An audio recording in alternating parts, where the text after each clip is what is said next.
Bonjour à tous, dans cette vidéo nous allons voir la troisième coupure de la dernière série de billets de banque en francs avant l'euro.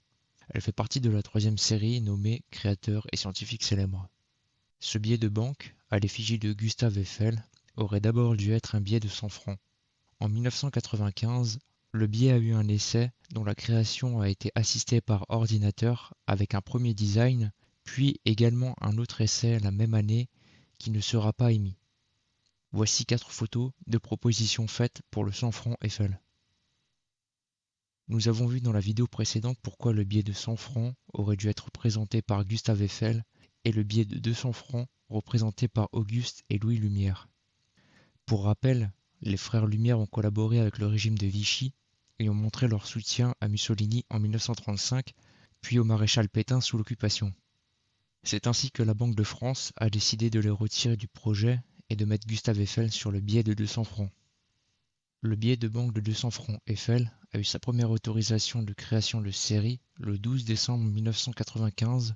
Sa mise en circulation ne se fera qu'à partir du 29 octobre 1996 et le début du retrait du billet ne se fera qu'à partir du 1er janvier 2002 lors du passage à l'euro. Puis, il sera privé de son cours légal à partir du 17 février 2002. Le billet mesure 143 mm de longueur et 80 mm de hauteur. C'est un billet fait de matière papier-coton et de fil métallique pour le fil de sécurité et le strap. Le billet de 200 francs Eiffel sera daté de 1995 à 1999 sous sa version finale. Ce billet a également eu des erreurs d'impression communes à toute cette série, notamment le billet sans strap. La sécurité UV formant un pont est retrouvée en haut du billet qui sera nommé pont en haut, puis une version sans le pont. Sur le recto du billet à droite, on peut voir le portrait de Gustave Eiffel, né sous le nom de Bonnickhausen, dit Eiffel, le 15 décembre 1832 à Dijon, et il est mort le 27 décembre 1923 à Paris. C'était un ingénieur centralien et un industriel français qui a notamment participé à la construction de la Tour Eiffel à Paris entre 1887 et 1889, et ainsi que le viaduc de Garabit et la Statue de la Liberté à New York. Son premier grand chantier était en 1858 où il construit le pont ferroviaire de Bordeaux. Il fondera sa propre société en 1868, Société Eiffel. En arrière-plan, on peut voir une partie du viaduc de Garabit construit entre 1880 et 1884 dans le Massif central. En dessous de l'arche métallique, on peut voir des lignes courbes, violettes, bleues, rouges, jaunes, qui forment des cercles concentriques. Elle s'inspire d'une étude aérodynamique de Gustave Eiffel. On peut voir également en haut à droite et à gauche de la tête de Gustave Eiffel des traits qui représentent des détails colorés d'une charpente qui évoque la tour Eiffel. Au recto du billet et sur la gauche, on peut voir un motif en forme d'onde avec un texte en mini-lettres. Voici le texte en mini-lettres évoquant une citation de Gustave Eiffel. Le drapeau français est le seul qui ait une hampe de 300 mètres. On voit également un bâtiment. Il s'agit de l'observatoire de Nice sur le mont Gros dont Gustave Eiffel avait réalisé la coupole en 1885. On peut voir en haut à gauche un texte en microlettres. Voici le texte en microlettres.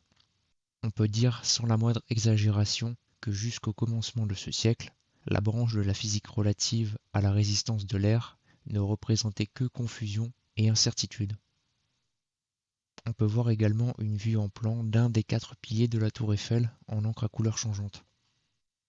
En bas à gauche du billet, on peut voir la tour Eiffel dont la représentation est stylisée avec un effet de transvision, c'est-à-dire qu'on voit le motif en entier quand il est face à la lumière. Il y a aussi le numéro de série du billet ainsi que le strap, système de transfert réfléchissant anti-photocopie. On peut également voir apparaître le motif du viaduc de Garabit. Sa surface brillante et nacrée est légèrement visible à l'œil nu et ressort en vert fluo avec un éclairage UV. Sur ce billet, il y a également une sécurité infrarouge comme sur tous les billets de cette série. Le filigrane. Le filigrane représente le portrait de Gustave Eiffel d'après une photographie de lui à l'âge de 65 ans. Le verso. Sur le verso en haut à droite, on peut voir en bleu et rouge un détail stylisé de la structure de la tour Eiffel ainsi que la date d'impression du billet. Sur la partie gauche du billet, on peut voir au pied de la tour Eiffel le Champ de Mars lors de l'exposition universelle de 1889 à Paris. On aperçoit également le dôme du Palais des Beaux-Arts ainsi que la verrière de la Galerie des Machines réalisée pour l'exposition universelle et qui fut démolie au début du XXe siècle. En bas à droite du billet, on peut retrouver la signature du contrôleur général ainsi que celle du secrétaire général, puis celle du caissier général. On peut également voir les deux articles du code pénal qui sont l'article 442-1 et 442-2 sur la contrefaçon et la mise en circulation de faux billets. Merci d'avoir regardé cette vidéo, n'hésitez pas à mettre un like et de vous abonner pour soutenir la chaîne.